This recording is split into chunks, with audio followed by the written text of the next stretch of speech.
Hey guys, let's get more news about Warriors, but first, don't forget to subscribe and leave your like. Stephen Curry off injury report before Warriors season opener versus Blazers. The Golden State Warriors held Stephen Curry out of action for their final preseason game, a 132-74 demolition of the Los Angeles Lakers.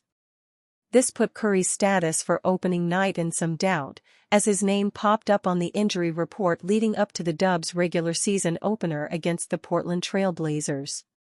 Nonetheless, Warriors fans need not worry, as Curry is off the injury report for their season opener, as per Anthony Slater of The Athletic.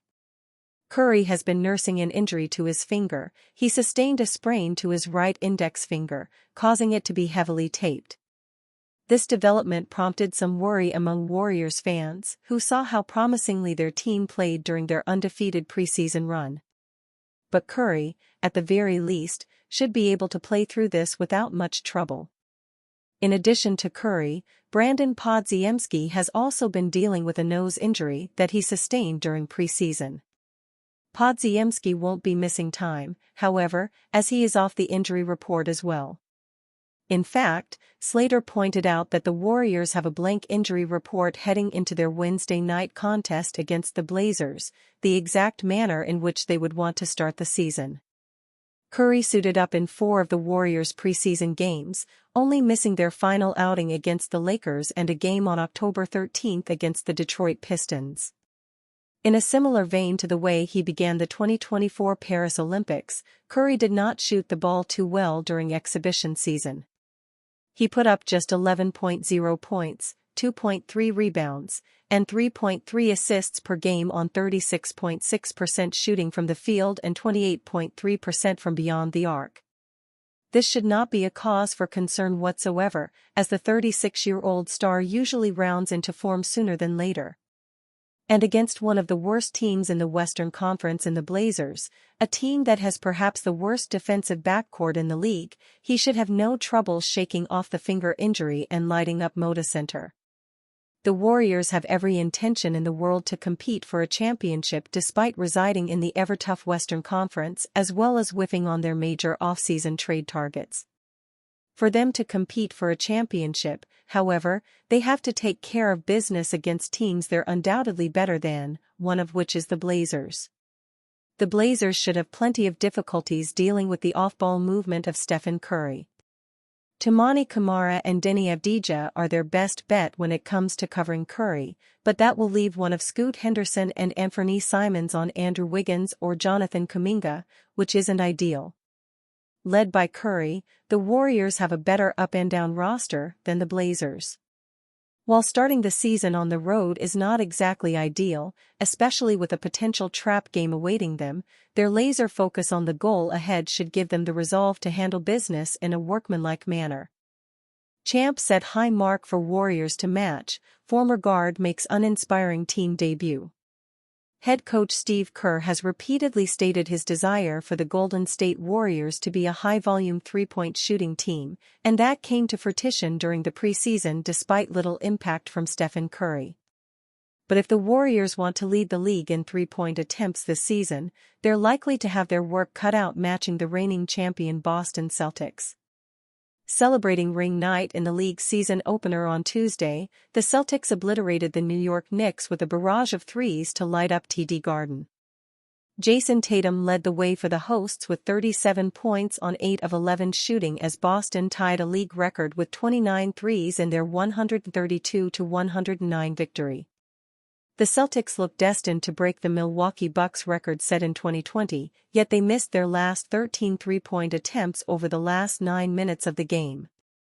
Boston finished shooting 29 of 61, 47.1% from three-point range, with every starter connecting on at least 3 attempts from beyond the arc. The Celtics led the league in three-point attempts during the preseason at 52.6, while the Warriors were 8th at 42.3 attempts.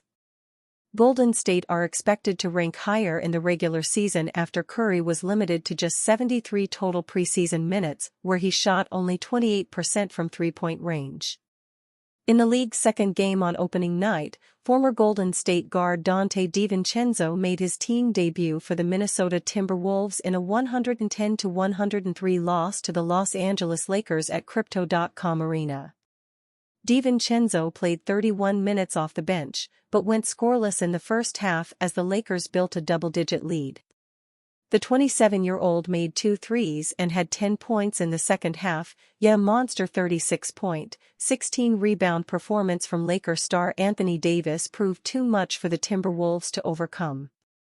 After being involved in the blockbuster trade that sent he and Julius Randle from the New York Knicks to Minnesota in exchange for Karl-Anthony Towns, DiVincenzo had 10 points, 3 rebounds, 3 assists and 2 steals in his debut on 3 of 11 shooting from the floor, 2 of 8 from three-point range, and 2 of 4 from the free throw line. The league will kick into full swing on Wednesday with a 10-game slate, including the Warriors' season opener against the Portland Trail Blazers at Moda Center starting at 7 p.m. Pacific Time. Warriors' Mike Dunleavy Jr. led charge in recruiting Paul George. Although the Golden State Warriors failed to acquire star talent in free agency and the trade market, the effort didn't go unnoticed. According to Stephen Curry and Draymond Green, Warriors general manager Mike Dunleavy Jr. led the charge in recruiting Paul George. Curry and Green appreciated Dunleavy's persistence in landing a star in free agency or the trade market. In The Athletic's Anthony Slater's story of the Warriors' general manager, multiple quotes indicate the star's trust in the process. "He was very persistent in making the date work," Green said. "He did the job. Paul George wanted to come here. So, shout out to Mike. The Clippers just wouldn't do an opt-in and trade." Due to the Los Angeles Clippers' inability to cooperate with the Warriors' front office, George signed in free agency with the Philadelphia 76ers. George thanked the Warriors regarding free agency stars. The Clippers and George didn't end their relationship on bad terms, but one couldn't say it concluded amicably. That said, why would the Clippers want to help out George?